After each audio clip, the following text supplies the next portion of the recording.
আশা জিজ্ঞাসা করল, সত্যি করে বলো, আমার চোখের বালিকে কেমন লাগলো? মহেন্দ্র বলল, মন্দ নয়।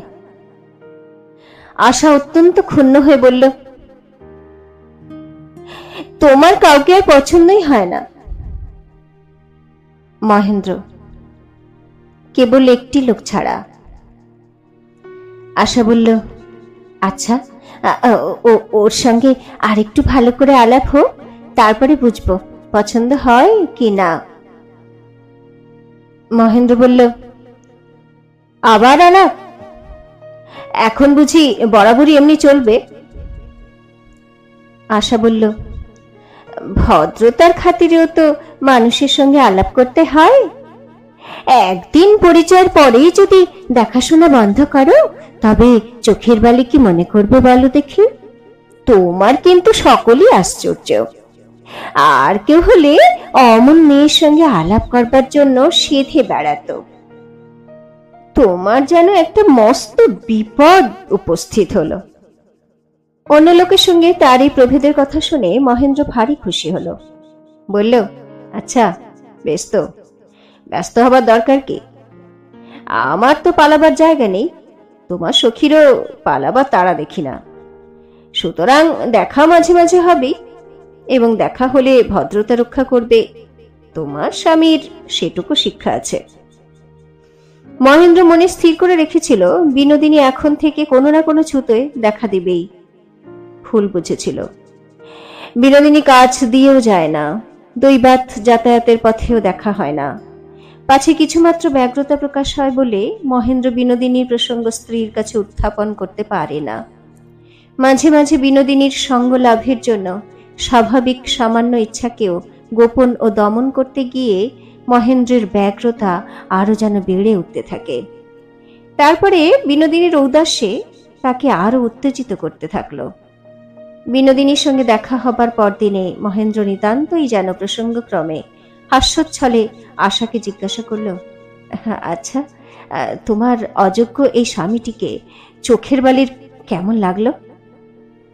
প্রশ্ন করবার পূর্বেই আশার কাছ থেকে এ সম্বন্ধে উচ্ছ্বাসপূর্ণ বিস্তারিত রিপোর্ট পাবে মহেন্দ্রের এরূপ দৃঢ় প্রত্যাশা ছিল।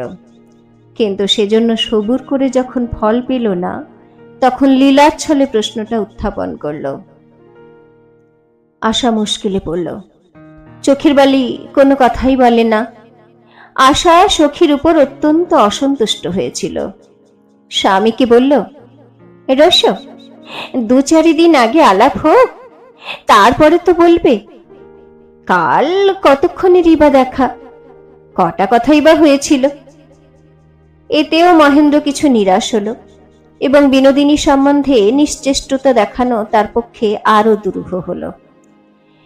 এইসব আলোচনার মধ্যে বিহারী এসে জিজ্ঞাসা করল, কি মহিন্দা, আজ তোমাদের তর্কটা কি নিয়ে?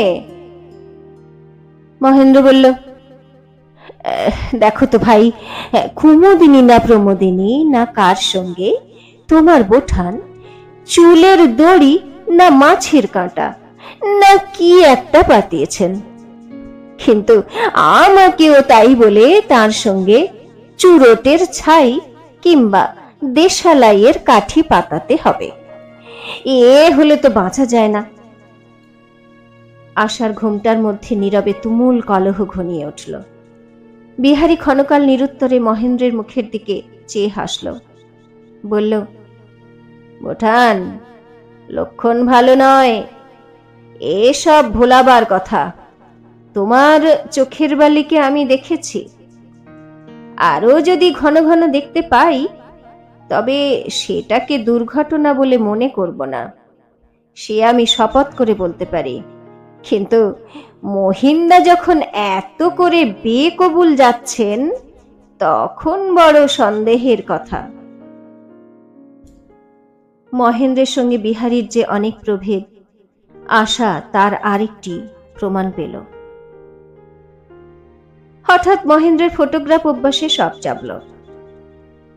আগে সে একবার ফটোগ্রাফি শিখতে আরম্ভ করে ছেড়ে দিয়েছিল, এখন আবার ক্যামেরা মেরামত করে আরব কিনে ছবি তুলতে শুরু করল। বাড়ির চাকর বেহারাদের পর্যন্ত ছবি তুলতে লাগলো। আশা ধরে পড়ল, চোখের বালির একটা ছবি নিতেই হবে। মহেন্দ্র অত্যন্ত সংক্ষেপে বলল, আচ্ছা। চোখের বালি তদপেক্ষা সংক্ষেপে বলল, না।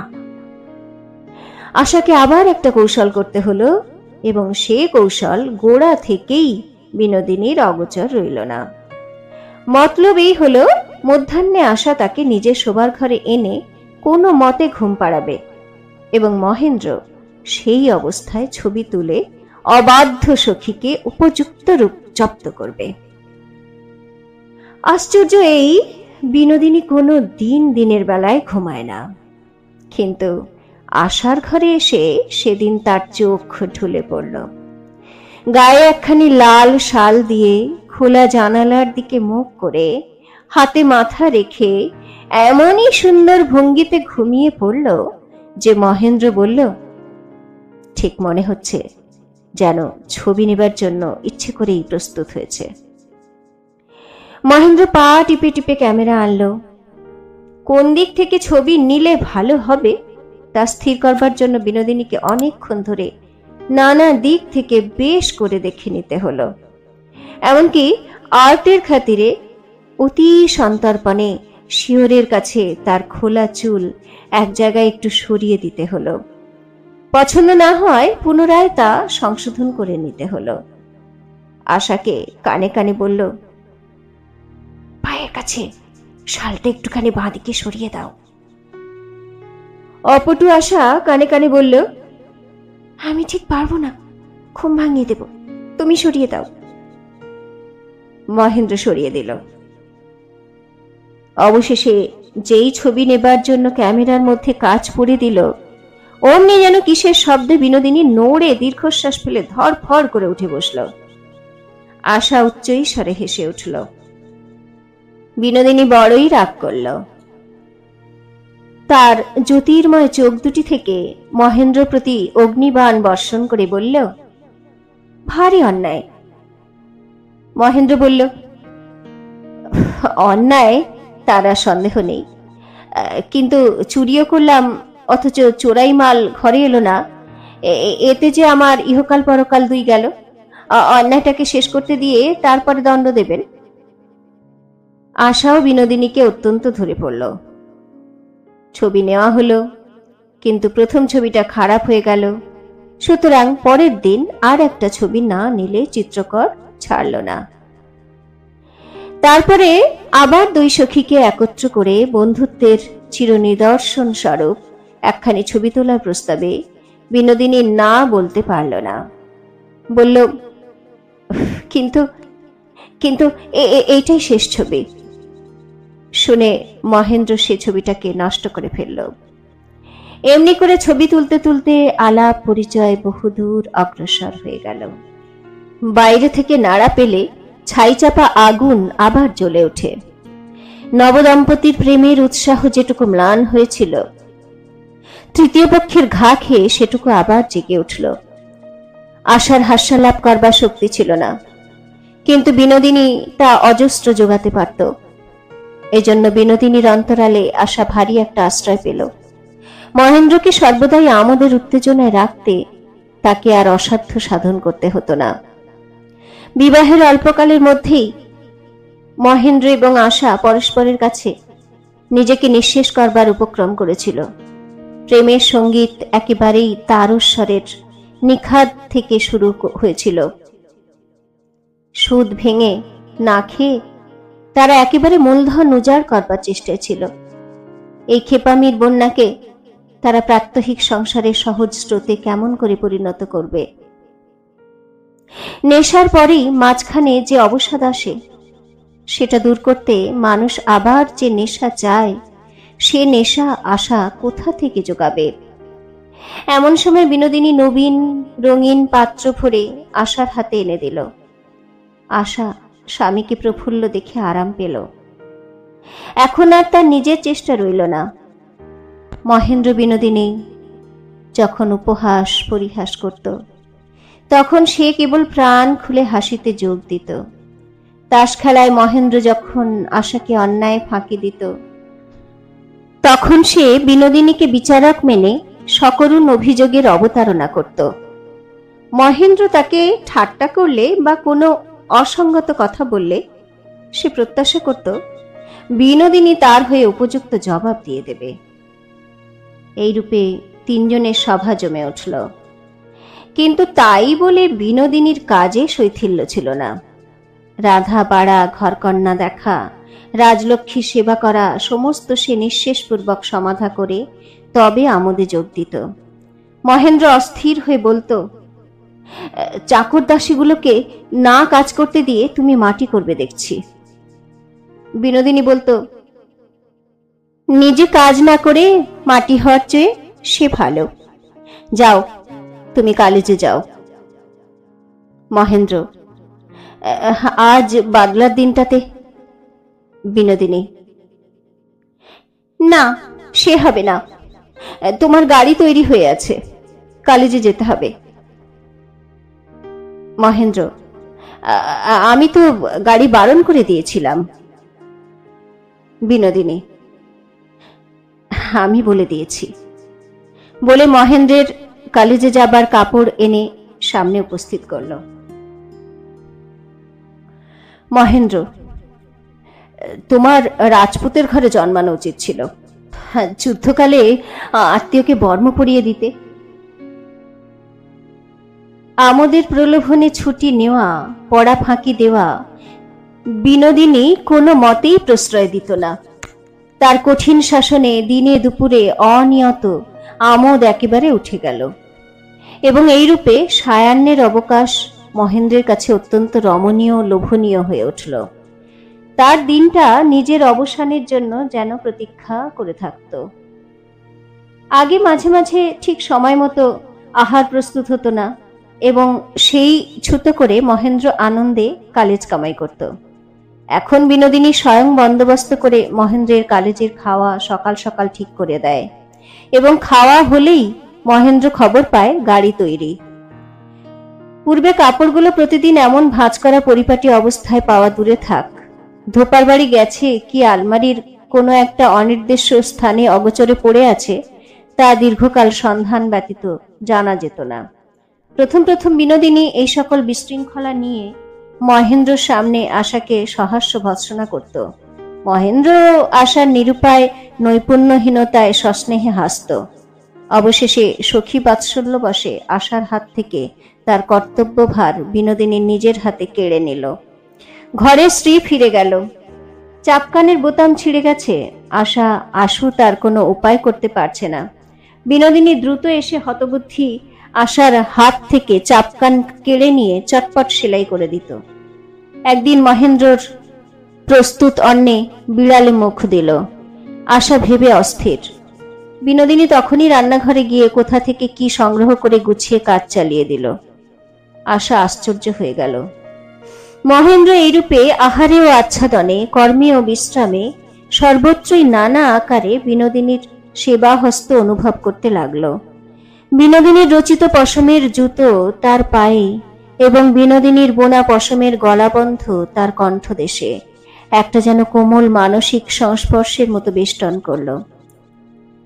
আশা আজকাল সখী হস্তের প্রসাধনে পরিপাটি পরিচ্ছন্ন হয়ে সুন্দর বেশে সুগন্ধ মেখে মহেন্দ্রের নিকট উপস্থিত হয়। তার মধ্যে যেন কতকটা আশার নিজের, কতকটা আর একজনের। তার সাজসজ্জা সৌন্দর্যে আনন্দে সে যেন গঙ্গা যমুনার মতো তার সখীর সঙ্গে মিলে গেছে। বিহারীর আজকাল আগের মতো আদর নেই, তার ডাক পড়ে না। বিহারী মহেন্দ্রকে লিখে পাঠিয়েছিল, কাল রবিবার আছে, দুপুরবেলা এসে সে মহেন্দ্রর মার রান্না খাবে। মহেন্দ্র দেখল রবিবারটা নিতান্ত মাটি হয়, তাড়াতাড়ি লিখে পাঠালো রবিবারে বিশেষ কাজে তাকে বাইরে যেতে হবে। তবু বিহারী আহার আনতে একবার মহেন্দ্রর বাড়ির খোঁজ নিতে এলো। বেহারার কাছে শুনল মহেন্দ্র বাড়ি থেকে বাইরে যায়নি। মহিন্দা বলে সিঁড়ি থেকে হেঁকে বিহারী মহেন্দ্রের ঘরে গেল। মহেন্দ্র অপ্রস্তুত হয়ে বলল, ভারী মাথা ধরেছে বলে তাকিয়ায় ঠেস দিয়ে পড়ল। আশা সে কথা শুনে এবং মহেন্দ্রর মুখের ভাব দেখে শশব্যস্ত হয়ে উঠল। কি করা কর্তব্য স্থির করার জন্য বিনোদিনীর মুখের দিকে চাইল। বিনোদিনী বেশ জানত ব্যাপারটা গুরুতর নয়, তবু অত্যন্ত উদ্বিগ্নভাবে বলল, অনেকক্ষণ বসে আছো, একটুখানি শো, আমি ওডিকুলো নামিয়ে দিই। মহেন্দ্র বলল, থাক, দরকার নেই। বিনোদিনী শুনল না, দ্রুতপাদে ওডিকোলন বরফ জলে মিশিয়ে উপস্থিত করল। আশার হাতে ভিজে রুমাল দিয়ে বলল, মহেন্দ্রবাবুর মাথায় বেঁধে দাও। মহেন্দ্র বারবার বলতে লাগলো, থাক না। বিহারী অবরুদ্ধ হাস্যে নীরবে অভিনয় দেখতে লাগলো। মহেন্দ্র সগর্বে ভাবল, বিহারীটা দেখুক আমার কত আদর। আশা বিহারীর সামনে লজ্জা কম্পিত হস্তে ভালো করে বাঁধতে পারল না।